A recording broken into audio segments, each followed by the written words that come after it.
രേണുസുതി കള്ളുകുടിച്ച് വഴിയിൽ കിടക്കുന്നു. പോലീസ് അറസ്റ്റ് ചെയ്തു. ശേഷം ഹോസ്പിറ്റലിൽ. ഈ വാർത്തയാണ് കുറച്ച് ദിവസമായി സോഷ്യൽ മീഡിയ പരക്കുന്നത്. എന്നാൽ അതിൻ്റെ സത്യം വെളിപ്പെടുത്തി രേണു എത്തിയിരിക്കുകയാണ്. മലയാളികൾക്ക് പ്രത്യേകം പരിചയപ്പെടുത്തേണ്ട ആവശ്യമില്ലാത്ത സോഷ്യൽ മീഡിയ താരമാണ് രേണുസുതി. സോഷ്യൽ മീഡിയയിലെല്ലാം രേണുവാണ് സംസാര വിഷയം. വിമർശനങ്ങളും വിവാദങ്ങളുമാണ് രേണുവിനെ തേടി എത്താറുള്ളത്. അടുത്തിടെയാണ് രേണുസുതി ദുബായിലേക്ക് പോയത്. പിന്നാലെ വലിയ വിമർശനങ്ങളാണ് താരത്തിന് നേരെ വന്നത്. ദുബായിൽ പോയി രേണുസുതി ബാർ ഡാൻസ് കളിക്കുകയാണെന്നും ക്യാബറെ കളിക്കാനാണോ ദുബായിലേക്ക് പോയതെന്നും അടക്കമുള്ള കമന്റുകളാണ് വന്നത്. കഴിഞ്ഞ ദിവസം മദ്യക്കുപ്പി കയ്യിൽ വെച്ചുള്ള ഡാൻസ് വീഡിയോ പുറത്തു വന്നതോടെ രേണുസുതി മദ്യപിച്ച് പോലീസ് പിടിച്ചെന്നും ആശുപത്രിയിലാണെന്നുമായ പ്രചരണം വന്നിരുന്നു. ഇപ്പോഴിതാ അതിനെല്ലാം മറുപടി നൽകിയിരിക്കുകയാണ് രേണുസുതി. ഞാൻ എന്നെ സ്നേഹിക്കുന്നവർക്ക് വേണ്ടിയാണ് ഇത് പറയുന്നത്. എന്നെ ഒരു പോലീസും അറസ്റ്റ് ചെയ്തിട്ടില്ല. ഞാനൊരു ആശുപത്രിയിലും അഡ്മിറ്റ് അല്ല. കുറെ വിവാദങ്ങൾ നടക്കുന്നുണ്ടെന്ന് ഞാൻ അറിയുന്നുണ്ട്. 3 പ്രധാന ആളുകളാണ് ഇത് പരത്തുന്നത്. പിന്നെ നട്ടാൽ കുരുക്കാത്ത കുറെ എണ്ണം ഇറങ്ങിയിട്ടുണ്ട് എനിക്കെതിരെ വീഡിയോ ഇടാൻ.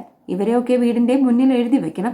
രേണുസുതി വീടിന്റെ ഐശ്വര്യമെന്ന്. കാരണം എന്നെ വെച്ച് നെഗറ്റീവ് പറഞ്ഞ് ഇവർ ഒരുപാട് കാശ് ഉണ്ടാക്കുന്നുണ്ടല്ലോ. നാണമുണ്ടോ ഇങ്ങനെ നട്ടാൽ കുരുക്കാത്ത കള്ളം പറയാൻ? എന്നെ ഒരു ദുബായ് പോലീസും അറസ്റ്റ് ചെയ്തിട്ടില്ല. ഞാനൊരു ആർട്ടിസ്റ്റാണ്. ഞാനിവിടെ വന്നിരിക്കുന്നത് ഒരു ഫാമിലി റെസ്റ്റോറൻറ്റ് ആൻഡ് ബാറിന്റെ പ്രമോഷന് വേണ്ടിയാണ്. ഞാനൊരു സെലിബ്രിറ്റി ആയതുകൊണ്ടാണ് അവരെന്നെ വിളിച്ചത്. ഫാമിലിയായിട്ട് വന്ന് ഫുഡ് കഴിക്കാനും ഡ്രിങ്ക്സ് കഴിക്കാനും പറ്റുന്ന സ്ഥലമാണിത്. കഴിക്കേണ്ടവർ കഴിച്ചാൽ മതി, അല്ലാത്തവർ കഴിക്കണ്ട. പിന്നെ ഞാൻ അഭിനയിച്ച കാര്യം, പരുമല ചിഴുവിൽ എന്ന പാട്ട് അവരുടെ പ്രമോഷനായിരുന്നു. കള്ളു കുടിച്ച പോലെ അഭിനയിക്കണം. അഭിനയിക്കേണ്ട സ്ഥലത്ത് നമ്മൾ അഭിനയിച്ചല്ലേ പറ്റൂ.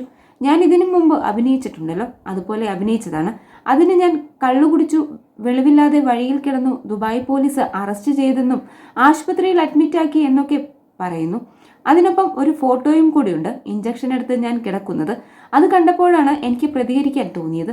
നാണമുണ്ടോ ഇട്ടവന്മാർക്ക് എന്നാണ് എനിക്ക് ചോദിക്കാനുള്ളത്. ഇനി ഇതിട്ട് അലക്കിയാലും കുഴപ്പമില്ല. എന്നെ സ്നേഹിക്കുന്നവർക്ക് മറുപടി നൽകുക എന്നത് എൻ്റെ ഉത്തരവാദിത്തമാണ്. അതുകൊണ്ടാണ് പറയുന്നത്. പിന്നെ എന്നെ ആരും അറസ്റ്റ് ചെയ്തിട്ടില്ല. ഞാൻ ഇവിടെ തന്നെയുണ്ട്. 11-ാം തീയതി ഉച്ച കഴിഞ്ഞ് നാട്ടിലേക്ക് എത്തും എന്നാണ് രേണുസുതി ഇവർക്കുള്ള മറുപടിയുമായി എത്തിയത്.